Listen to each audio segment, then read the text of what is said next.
एक कस्बे में एक विधवा औरत रहती थी। उसका एक बेटा था जिसके पालन पोषण की सारी जिम्मेवारी उसके कंधों पे थी। वो अपने बेटे को पढ़ा लिखा कर एक बहुत बड़ा आदमी बनाना चाहती थी, इसलिए उसने उसका दाखिला कस्बे के सबसे अच्छे स्कूल में किया। वो दिन रात मेहनत करती ताकि बेटे की स्कूल की फीस दे सके। लड़के के स्कूल के बच्चे उसकी माँ के बारे में जानते थे। वे सब उसे अंधी का बेटा कहकर चिढ़ाते थे। लड़का इससे बहुत परेशान था। उसे अपनी माँ पर शर्म आने लगी थी। वह उसके साथ कहीं भी आने जाने से कतराने लगा था। जब लड़का बड़ा हुआ तो उसकी शहर में एक अच्छी नौकरी लग गई। उसने अपनी माँ से वादा किया कि अंधी माँ से रहा नहीं गया।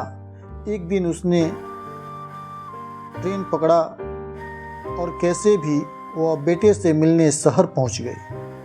पूछते पूछते, गिरते संभलते, भूखे प्यासे वह बेटे के ऑफिस पहुंची। वहां सिक्योरिटी गार्ड ने उसे रोक दिया।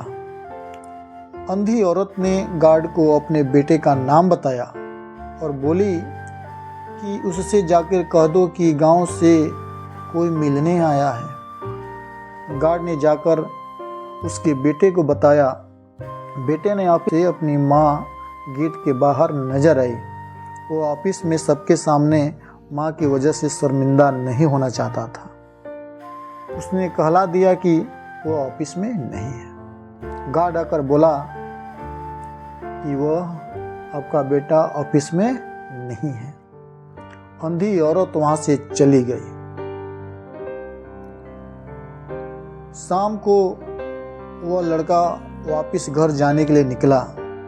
रास्ते में एक जगह काफ़ी भीड़ जमा थी। वह अपनी गाड़ी रोककर भीड़ के पास पहुंचा और बीच सड़क में अपनी माँ को मारा पाया। उसके हाथ में एक चिट्ठी थी। चिट्ठी में लिखा था, बेटा, बड़े दिन हो गए थे, तेरी कोई खबर नहीं मिली। मुझे चिंता हो रही थी, इसलिए तुमसे मिलने चली आई। तू तो अब बड़ा आदमी बन गया है।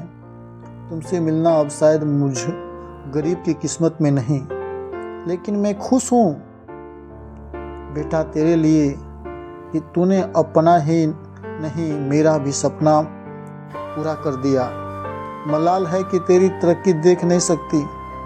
काश बचपन में तेरी आंखों में सरिया नहीं घुसा होता और तुम्हें अपनी आंख नहीं देनी होती तो तेरी तरक्की अपनी आंखों से देखकर सुकून से मरती बेटा, सुकून से मरती। तेरी अंधी माँ। ये पढ़कर बट्टा फूट फूट कर रोने लगा। जिस अंधी माँ पर उसे शर्म आती थी, उसने उसके लिए कितना बड़ा बलिदान किया था। वो ग्लानि से भर उठा और जिंदगी पर खुद को माफ नहीं कर पाया। दोस्तों, मैं क्या बोलूं। कोई भी अपने माता पिता को ऐसे इग्नोर मत करना। माता पिता वो इंसान हैं जो आपके लिए अपना स्वर्ग न्यौछावर कर देते हैं और आपको उनको रोटी देने में इतना शर्म लगता है, उनको 2 रुपया खिलाने में शर्म लगता है। जिसने आपको जन्म दिया, जिसने आपका उंगली पकड़कर चलना सिखाया, जिसने आपको रातों दिन सुबह शाम आपकी गंदगी को साफ किया, उस माँ से आप शर्माते हैं, उस माँ से आपकी बेइज्जती हो जाती है। कृपया अपनी माँ का ख्याल रखें, माता पिता का ख्याल रखें और माता पिता को जितना हो सके प्यार दें। माता पिता अपने बेटे से बस यही इच्छा रखते, यही तमन्ना रखते।